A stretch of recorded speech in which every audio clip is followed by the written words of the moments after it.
February 6th, 2014, and this is the Hermetic Hour with host Poke Runyon. And tonight we present a discussion on the 21st path of the Qabalistic Tree of Life, leading from Netsach up to Chesed.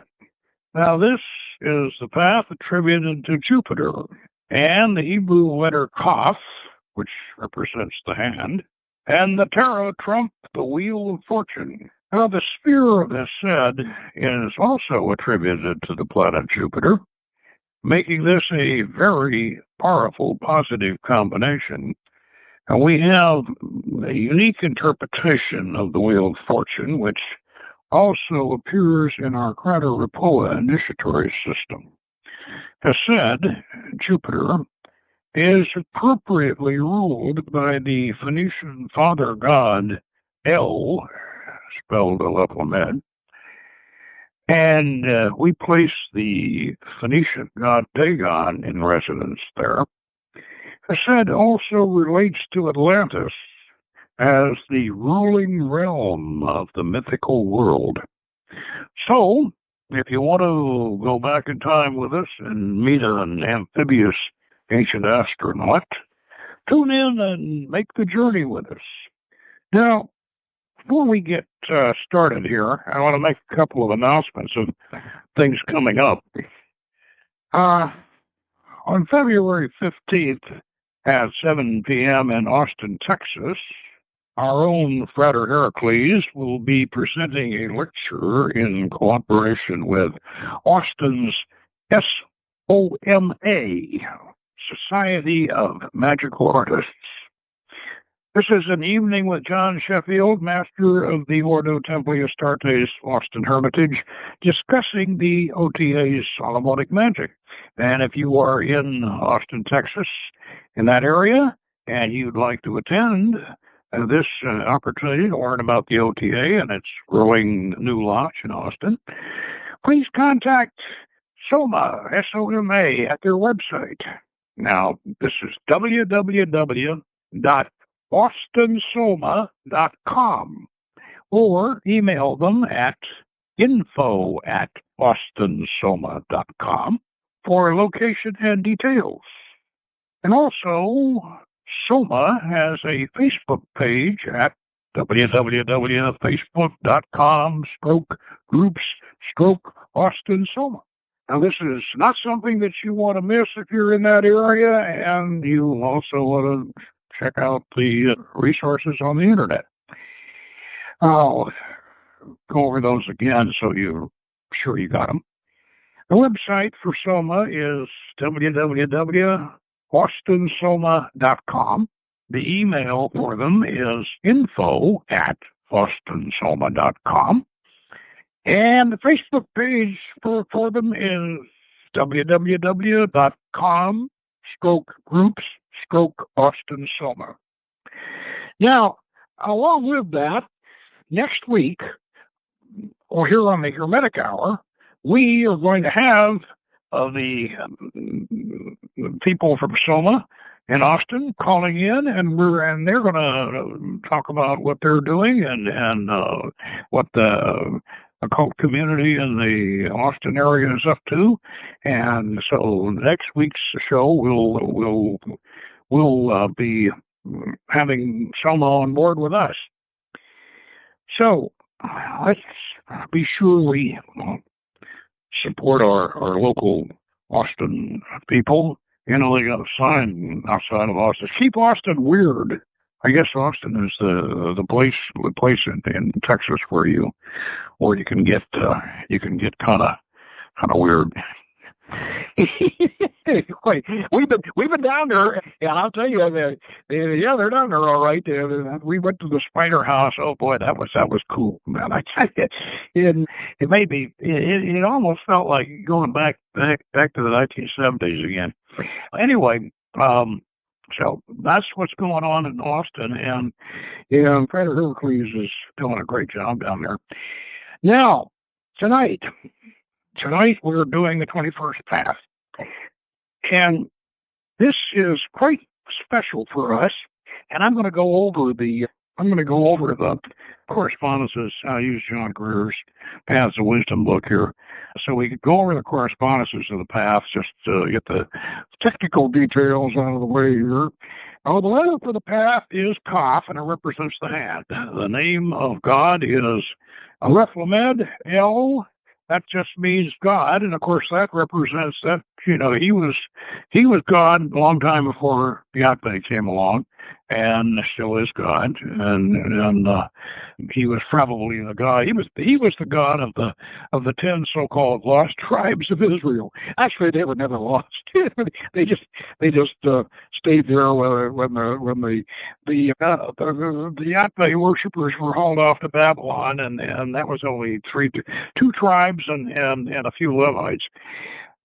But El is the original God, and he's still a pretty nice guy. Actually, he was always called El the Compassionate. Well, the only thing he ever did wrong, or he had to be criticized for, was going down one time on Earth and finding a couple of young ladies skinny dipping on the beach, and he cooked them a chicken and had his way with them. But that's not the only thing he ever did that was reprehensible. I'm not even sure that was reprehensible. I think that's pretty good, actually. And he was, but he shared the equal duties and powers with Lady Asherat of the Sea. And he certainly, that was better than Yahweh, who was a bachelor, and kind of a curmudgeon, jealous, whatever. Anyway, so El is the god of the path, and also happens to be the god of the sphere. And the sphere, as I said, the sphere represents Jupiter, which is the largest planet in the solar system. And don't ever let anybody tell you that the Kabbalah is not astrological and planetary, because it is. And if you don't think so, just invest in Ramberg's 23-volume set of the Zohar, and you will find out that there's a lot of astrology and a lot of planetary symbolism in the spheres in the Kabbalah. And Jupiter is certainly the right planetary reference for his set, which is the first of the spheres below the abyss. It's the first sphere that manifests in the physical universe, because above that, Saturn is where the physical universe gets started, and that's well, we put Da'af there, but in the 11th sphere tree, but in the 10th sphere tree, it's Saturn, but it's across the abyss. So with that, the path we have 21st path. Is also related to Jupiter, and a lot of these paths are not really related to the same planets that the spheres are related to. But in this case, the path and the sphere are both related to Jupiter. Now, the tarot correspondence is trumped in the Wheel of Fortune. Now, most people think of the Wheel of Fortune as just that. Spin the wheel and hope that when it stops, and you got the number, that you're on the number. But I remember Jack Benny, the old Jack Benny, shows you how old I am. The old Jack Benny radio program they would go over to Las Vegas, and they had this wheel, this roulette wheel, and they spin it, and you'd hear it going around. Then somebody would put the brakes on, it would stop. But that's a rather mundane interpretation of the Wheel of Fortune. The Wheel of Fortune, at least in our philosophy, the Wheel of Fortune has a great deal more significance, and the significance is, I think, rather profound, and we're going to get into that when we get into the path working here. Now, the path text, the 21st path is called the Intelligence of Conciliation. And it's so called because it receives the divine influence which flows into it from its benediction upon all and each existence. It's got formal. Now, the mythological principle is aspiration.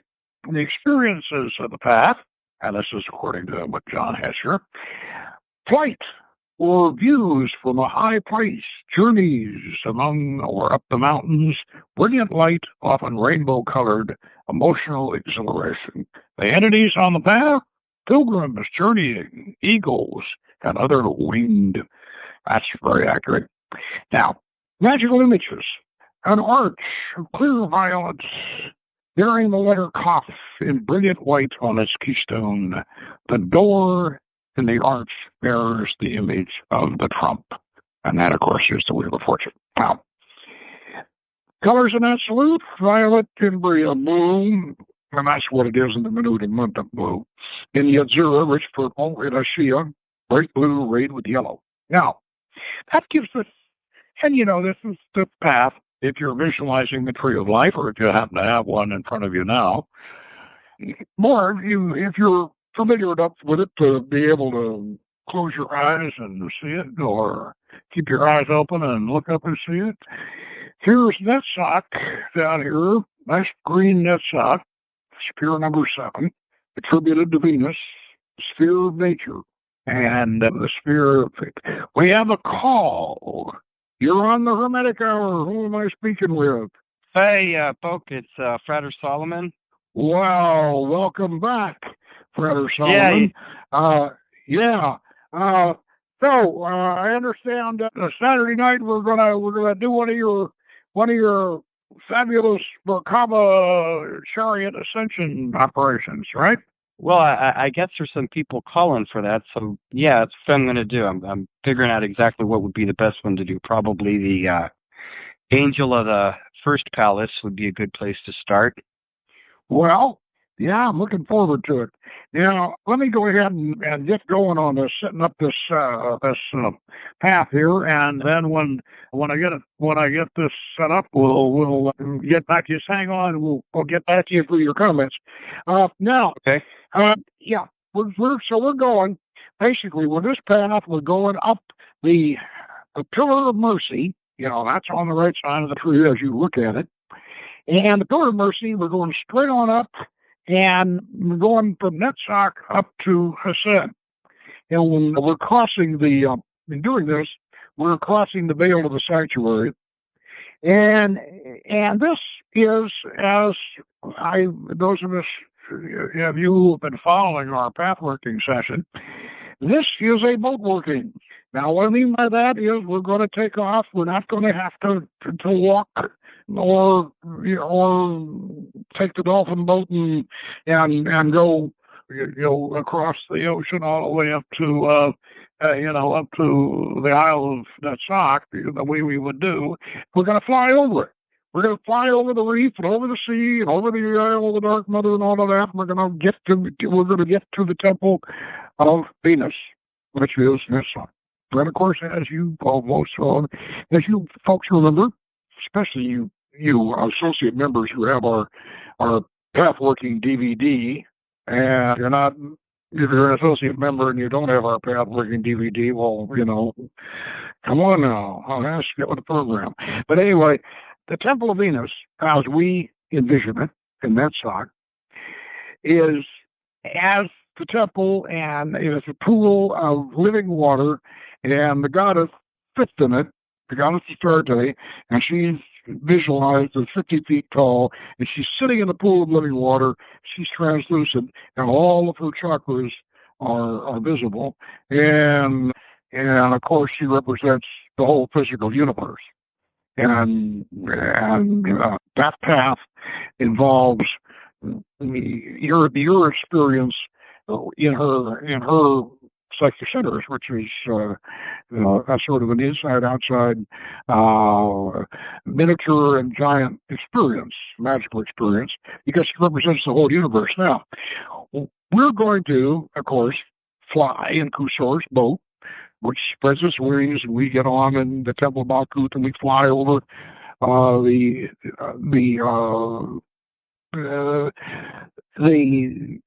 seascape and the islands and all of that, the Bath of Kaph, and we go all over that, and then we land at the Isle of Venus. Oh, we don't go through the whole business again. We just land there, and then we prepare to take off on path 21. And what we're going to do then is we're going to take off and fly to another island on the way to up to Chesed. And I'm just going to go ahead and read this from our path working script. Now, by the way, this script is not. This is an advanced path working, and it's not in your DVD. So you're getting some material that's not this is just secret stuff. Okay, so listen carefully. Now, our wing boat circles down and lands on a barren island. We disembark and make our way to the top of the highest crag, and here we discover a very unusual feature. Looming before us, crowning the summit, rises a freestanding megalithic stone arch, and the two massive stone uprights are set very close together, too close for a human body to pass through, and we realize that this is some sort of ancient sighting device. The letter Kaph is carved on the little stone far above our heads. Now, looking out at the endless sweep of the nighted horizon, we see the vast star-scattered vault of the heavens etched more clearly than we have ever beheld it before, and the constellations of the zodiac are clearly visible, and as we study them, we can even see the faint outlines of the mythological figures traced between the stars. And this is the great 12-spoke wheel of death and rebirth, the mighty clock face of eternity. Pisces now lies just on the horizon, as seen through the sighting slot in the megaliths. And suddenly there's a flash of light, a sunrise at vernal equinox, and the great wheel rolls backward, bringing Aries into the position it occupied over 1,000 years earlier. Another flash, another sunrise, and the wheel rolls again, sliding back to bring Taurus into position as it was 3,000 BC. Another flash in Gemini rolls back. Flash again in Cancer. Now I'm going to skip over here because I don't. Like I said, this is kind of secret material here, so I don't want to give it all away. Now we end up looking out at the sky 21,000 years ago. Now, we return to our boat and we climb aboard. Now, 21,000 years, there's significance to that. I'm not going to get into it right now.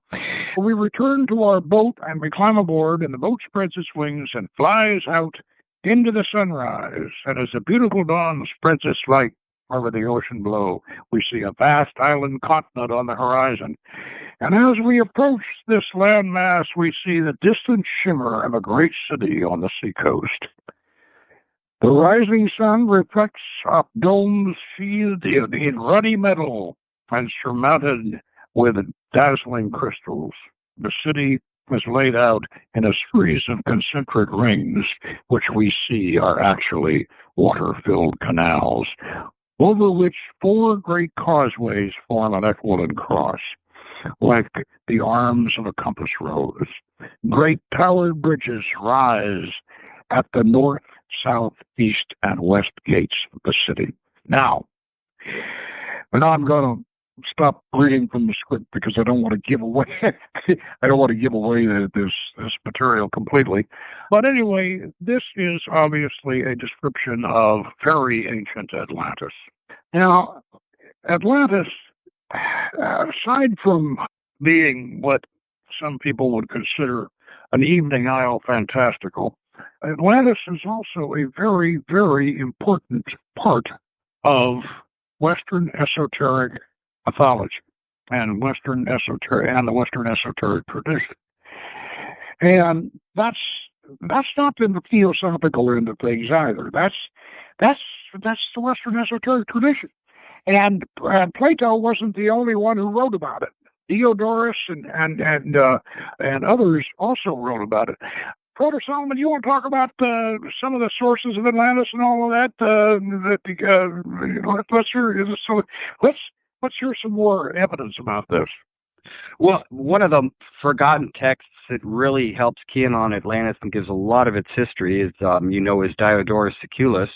And he places Atlantis, he doesn't really talk about the island of Atlantis too much, but he talks about, we have the Atlas Mountains in pretty much where Morocco is. So that would have been kind of I guess that would be the eastern part of the Atlantean Empire when they had their island, who knows where. Yeah, you make a good argument for the coastal area around the British Isles. And one thing that's really neat, if you take the Babylonian history, you superimpose it with Sanchuniathon and Diodorus Siculus, you get kind of a clear picture. The original father of everybody is a guy named Zeus Hypsistos, according to Sanchuniathon. That's his Greek name, but it's his Phoenician name was El Elyon, which is our good old father El. So you have El, you've got Zeus, who's obviously the Greek name of Jupiter. So our correspondence is really good for El Elyon, and then you have the old Alalu. He's really a very, very old Jupiter deity, and there's Sanchuniathon makes a younger Zeus. But the interesting thing is El's son, he has a son named Atlas, who, of course, he got actually a grandson named Atlas and a son named Uranus, who he also equates sort of with Poseidon. So you have the first Atlantean king is actually the son of the first Phoenician king, good old compassionate El or Zeus Hypsistos, which is kind of neat because it makes the whole Phoenician Empire a lot more ancient if we take Philo at his word that Sanchuniathon was really an old source, and I believe there's a good evidence for it. Just because, you're right about that. Sanchuniathon has been upgraded considerably. I found out something. One of the reasons why Sanchuniathon was not taken as seriously as he is now is because back in about 1830, somebody perpetrated a Phoenician hoax and supposedly came up with a manuscript that was supposedly written by or directly copied from a manuscript that was written by he claimed Sanchuniathon, and for a while that hoax was accepted as the real thing, and when it was debunked, then the real Sanchuniathon, which we don't really have, all we have is a summary by a later writer of Sanchuniathon. So that came into question. But now, with all of the research that's been done since World War II, especially the Ugarit discoveries, we realize that Sanchuniathon was probably pretty close to the mark, the summary that we have, and he probably was around about the time of King Solomon, or not later. And so, but the important thing about Atlantis here is, and in relation to Hesed, to Jupiter and Hesed, and that ruling position, that imperial position in the Tree of Life, is that Atlantis is the holy city of the Western esoteric tradition in the Hermetic sense. Now, in the Christian sense, you'd say the holy city, of course, is Jerusalem.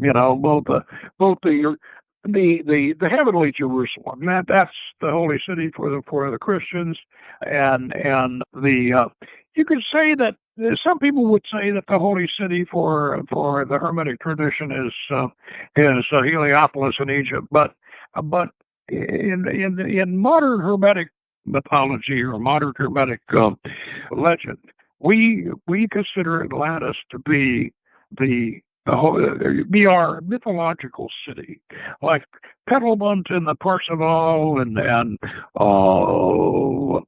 Shambhala in the Buddhist tradition, and all. We consider Atlantis to be that center.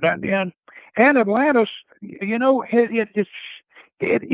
as we said as Philo said in Beyond Lemuria, he said it perfectly replicates the celestial sphere when seen from above. When you're looking down on the celestial sphere, the map of Atlantis perfectly replicates it. And so what you have here is a city that has astrological symbolism, and it has mythological symbolism, and what we conceive, because in our Phoenician tradition we place, although El is the ruling god for appropriately applied to Hesed, we place the Phoenician and Philistine god Dagon, who is the father of Baal, by the way. We place him in Hesed. Now, we also conceive of Dagon, and this conception is, some people don't go along with it, but we conceive of Dagon as amphibious. We equate him with Atlantis, the fish man who was the great teacher of the Sumerians. We equate him with the sign of Capricorn, the fish goat. We equate him with Vishnu and his amphibious configuration, and we also equate him with the Dogons Omo, the beings from Sirius, and who came down at a very early time, and also became, which is replicated in the Atlantis legend. And so Dagon is, in our tradition, is visualized as a very wise extraterrestrial amphibian who we like to think of as being a resident of Atlantis, and we place him in a temple, the temple in the center of Atlantis, in his tank, and he's the last of his kind. And he tells us when we go there and do the path working, and he also dwells, of course, in our psychic center, in our third eye psychic center. We have him there. He represents a cosmic perspective. He represents cosmic wisdom, and he explains to us that he's the last of his kind, and that when he passes on, he and his brothers and sisters who came with him, they have no place to go. Their planet's gone, and so they reincarnate. And when they reincarnate, and that was 21,000 years ago, and they reincarnated us. And so we have these Dagons reincarnated in us, and so we have him up there in our psychic center. And so we when we get to the path, we get to Atlantis, we get into the temple, we are able to make our first contact with Dagon and receive his knowledge, his wisdom. Now that's the way we do it. Now also too, as you know, and our concept of the Wheel of Fortune is, as I started to describe it, it's similar to the Buddhist Wheel of Life. It's the zodiac. It's the eternal clock face. And we can use it very much like H.G. Wells' time machine. We can roll it backwards and roll it forwards, but the main purpose in this case is to use it to get back to Atlantis. You want to comment on that, Friar Solomon? Well, I think it's neat because reincarnation is really, it's how we reconnect with who we were. We also have the Great Year, which I think it lasts about a total of 25,000 years. And since Atlantis sank a bit over 10,000 years ago, that means this wheel, this Great Year, it started on Atlantis, and that would also bring in Melkart. That would mean Melkart, with his is sort of the initiator of it, was the one who initiated this wheel, perhaps on Atlantis. Let me just say this: Melkart, which is the god of the city. What it means? It means the god of the city, and the city, of course, was Tyre. And the temple of Tyre, temple of Melkart in Tyre, the whole city was conquered, and 5,000 Phoenicians were crucified because they wouldn't let Alexander the Great come into the temple.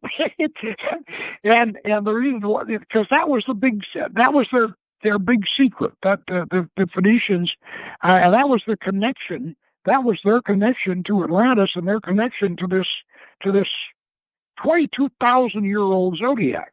Like we say that we know that the zodiac started about 4,000 some years ago, Taurus, with Aldebaran, when Aldebaran is at vernal equinox in Taurus.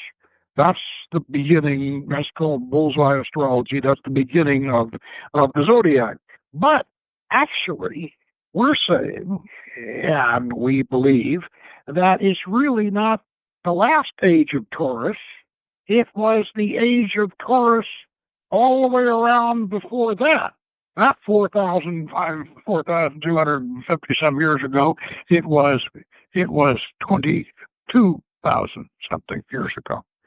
In order to fully understand this, you ought to look at Hamlet's Mill by the Santa von Beckett and realize that the zodiac, we think, is a great deal older than is otherwise thought. You want to comment on that a little bit? Well, yeah, we know it's Babylonian in origin, and we know the interesting thing is when you read the story of Hercules, and the funny thing is the older Greek legends, they have two Hercules, not one Hercules, and the Greeks had a tendency to take their gods and just kind of mesh them together. So Hercules was a combination of Persephone and the older Persephone, where he was a ram-headed god, so basically he's starting the zodiac at Aries, but you have Melkart, and he's kind of like Mithras, and slew the bull, and that's an older deity, and he starts it in Taurus, which puts us back further. So we have these cycles, and they go back further than we think. And the interesting thing is, it's like Poke mentioned with Sankunayatha. The more we study these things, the more we realize there's a whole ancient heritage. And when you think that before the Ice Age, you have a planet, they've reconstructed it. There was several miles more of land, and it only takes a couple miles to build a city. And if you're going to build a city, and you're not aware that, okay, the Ice Age is going to come and, it's going to end and all the shores are going to be flooded, that means there were probably hundreds of cities dotting the coasts of the whole Mediterranean where you had a good temperature. You probably had tons of cities on the seashore that are all gone now. And we haven't found them yet because we really haven't made the technology to dig up all this dirt and see what's underneath them because it's covered with so much water. But in time, we found Easter Island. We found it. We've gone down a little bit further and we realized, okay, there was something here before the flooding made the island smaller. So we would know just looking at it that there's a really old culture here. We just haven't been able to discover it. And just because we haven't been able to discover it doesn't mean it wasn't there. We have the clues from Plato and Diodorus that there was indeed a very ancient culture along the whole Mediterranean that would have been centered. We do have enough genealogical or geological, archaeological evidence in the Levant. That's Phoenicia and well, I guess we call it Canaan. Yeah, the truth is, Solomon, the truth is, and I'll wave my master's in cultural anthropology around a little bit here because I want to make sure that people realize that we're not just talking New Age baloney here. The truth of the matter is this: that's megalithic Cyclopean. Was it Cyclopean or Cyclopean architecture? Yeah, Cyclopean. Cyclopean? Yeah. I think it's Cyclopean because who ever heard of a Cyclops? Yeah, that's right. Yeah. It's more Greekly accurate to say Cyclopean. Some intellectual corrected me one time and said, hey, it's not Cyclopean, it's Cyclopean.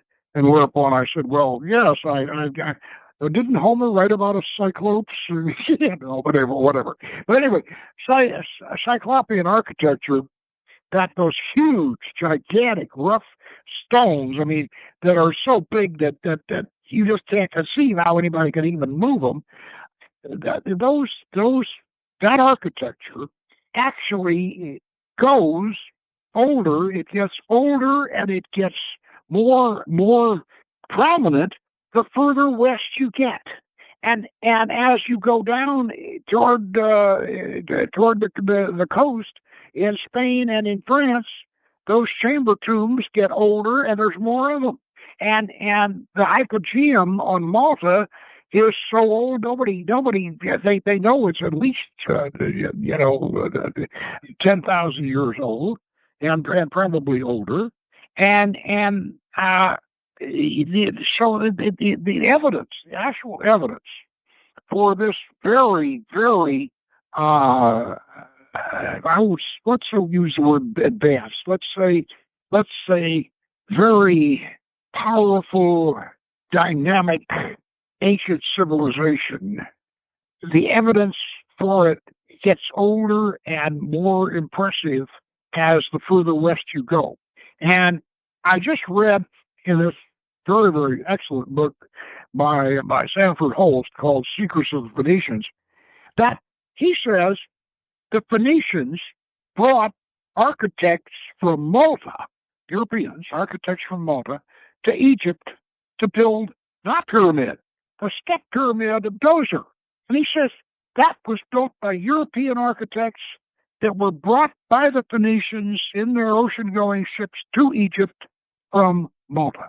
Now, if that isn't proof that there was an Atlantean civilization out there past around the Pillars of Hercules, because of course Diodorus says they were right around, they were on the African coast. They probably were, the Atlas Mountains area, like Diodorus says, and in Spain. And we found, well, what about Tarsus? What about Tartessos? This mysterious city Tartessos sunk in the alluvial plain on the western coast of Spain. And now they found another one that's even older, that's laid out on the same pattern as Atlantis, that circular clockwork, that circular pattern that looks like a gun sight. And that's buried beneath 20 feet of silt right north of Tartessos. And Tartessos is at least 5,000, well, more than that, 5,000 or 6,000 years old. And this one, right up from Tartessos, is even older and even bigger. And of course, it's under 20 feet of mud, so it's going to be very, very difficult to get. But there's all sorts of relics in Spain that go back to this antediluvian period. Now, like we said, the sea level back 12,000 years ago, the sea level was 150 to 200 feet lower along the coast of Europe, western coast, than it is today, which means that the seacoast, as you're saying, was this coastal villages and coastal towns are under 150, 200 feet of water. Now something else too that we want to mention here, and this is not New Age hoopla. This is anthropological truth. You don't need agriculture to have civilization. What you need is a steady food supply at a single point. That's all you need. And Atlantis had a really beautiful salmon run. I think this is one of the reasons why we call salmon the fish of the wise, the food of the wise. And we know that the Cro-Magnons, 30,000 years ago, salmon was one of their staple diets. And they were right down there. And they are basically modern human beings. And they were the progenitors of the Atlantean civilization. And these people, if you saw them today, one of the things I'm really upset about was that really nice, otherwise really great film, 10,000 BC. I don't know, many of us have seen it. But this was the Cro-Magnons 10,000 years ago, the mammoth hunters, coming down from Ice Age Europe all the way down into Egypt, and running into the decadent Atlanteans down in Egypt. The film is very good, except for one thing. The Cro-Magnons up in Europe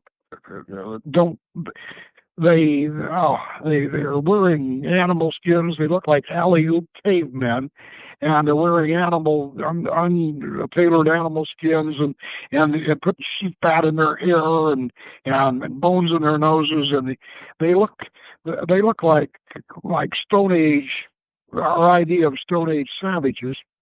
Actually, those mammoth hunters, those people, those Cro-Magnon people, wore tailored deerskin clothes. They looked like Iroquois. They looked like Iroquois Indians about 1730 period. And the Iroquois Indians on the East Coast, as you probably know, were a pretty darn civilized bunch of people, and so that's what the Cro-Magnons really looked like at that time. And that's why 10,000 BC that fell. Otherwise, the Atlanteans, the way they picture them, this is great and everything. But Atlantis has come down to us not just in Plato and Diodorus, but also Bacon back in the Renaissance used Atlantis as one of the as an allegory to create a utopia, and so we have it in our mythology, and it's one of our sacred cities. I don't want to sound like I'm trying to evangelize on this, but I do think that we ought to remove the stigma that frankly has been generated by frankly Marxist archaeologists who don't want anything. They can't stand cyclical history. Cyclical history is an anathema to them. Everything has to evolve from the simple to the complex, and so Atlantis is a nasty word for them, and they don't want to hear it. I've been kind of on my soapbox here. What thoughts do you have to add to this, Dr. Solomon, or what do you think? Well, I mean, we can look at the dinosaurs, and they were certainly much more spectacular than we are in a lot of ways, and freak comets what wiped them out. So really, I think it's fair to say the Atlanteans, same thing. They had an excellent coastal empire. They had a food supply. They didn't really have to work the agricultural system because they had plenty of fish, and they had all the crops that were right by the water. So there's not a need to work the land extra hard. They had everything they needed right on the seashore. And it was just it was kind of a freak accident. All of a sudden, these polar caps melt, and these beautiful, wondrous cities, in probably hundreds, just all of a sudden get wiped out, and in a very short amount of time before anybody can do anything about it. And that's where we get our floodlight. Actually, it wouldn't take a huge earthquake or a huge explosion, a volcanic explosion like Para. It wouldn't take that. All it would take, really, when you think about it, because they didn't realize that the sea level was going to rise the way it was, and so they would keep building dikes.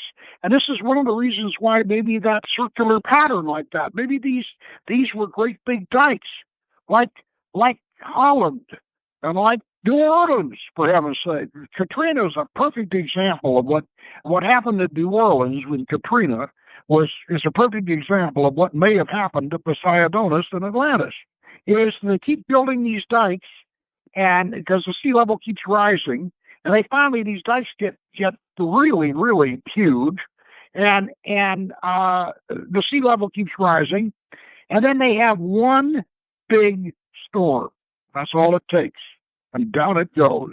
And this happened not. Well, Katrina's one example, but of even more spectacular example than Katrina was the Netherlands back in the Renaissance. They had a huge storm, and 2/3 of Holland was flooded. 2/3 of the country just went underwater. And in this case, the case of Atlantis, the water kept rising. So once it was submerged, then it kept on rising. And quite frankly, that whole area south of England is rather shallow. It's rather shallow out there, and they do bring up artifacts every so often. And then those earthworks, and prehistoric earthworks in southern England, are just awesome. I mean, just absolutely awesome. Some of those earthworks and chamber tombs and whatever. So the Atlantean maritime civilization, and it obviously was maritime, I think was certainly there and had an influence. And I think that the Phoenicians were the inheritors of it. I think they were the inheritors of it, and I suspect that the Atlanteans had something to do with the alphabet. And I really do. I suspect they had something to do with it. And I also suspect that the Phoenician alphabet was really one of the origins of the Kabbalah. And because you certainly can't do numerical, you can't very well do numerical analog off of cuneiform or off hieroglyphics. Doesn't work that well. You need an alphabet, and you need an alphabet that also relates to the zodiac. And in order to have Kabbalah, you need an alphabet that relates both to the elements and to the planets and to the zodiac and the signs of the zodiac. You need this, and all you have to do is add 2 letters to the Phoenician alphabet, and you've got it. Now, so what are your thoughts on that? Well, I think the connection between Phoenician and Atlantis, it's really strong and it's really obvious. And we know that those pillars of Hercules, it was a lot easier to cross from Spain to Africa back then than it is now. And also, I just realized it right now, since we're talking about Britain as a potential source of Atlantis. Stonehenge was actually the centerpiece of a concentric city. So this idea of you have a center of the city and then you start building circles around it is a pattern that's actually repeated as far north as England, and it's Troy follows the same pattern. You mentioned just north of Tartessos, that pattern of this magical circle. And we've got it laid out. You can actually superimpose the Phoenician alphabet on it. It shows that has it's a very ancient system with a very ancient root. And using the circle in certain patterns, you can come up with a magical alphabet that sort of will allow you to navigate through the city. Just like we have three Carthage, things like Carthage, Carthage, which Rome moved heaven and earth to destroy. Carthage, the harbor was laid out just like Atlantis, just like Poseidonis. The same pattern. And the same thing with Tartessos, and the same thing with that city, that more ancient city north of Tartessos. This pattern of it repeats itself over and over again. Yeah. I never thought of today before Stonehenge. That's amazing. Yep, Stonehenge repeats the pattern too. And the pattern is the zodiac, is the universe. It's why, as I say, it looks like if you take the Tropic of Cancer and you take the North Pole, right, and then you look down at the celestial sphere from above, directly above, and it's bordered by the equator. And then you got the Tropic of Cancer, and then you have the inner Arctic Circle, and then you bisect it 4 times with 2 lines across, which give you the 4 seasons of the year. And what have you got? You got a perfect map of Poseidonis. Yep. That really is perfect. Oh yeah.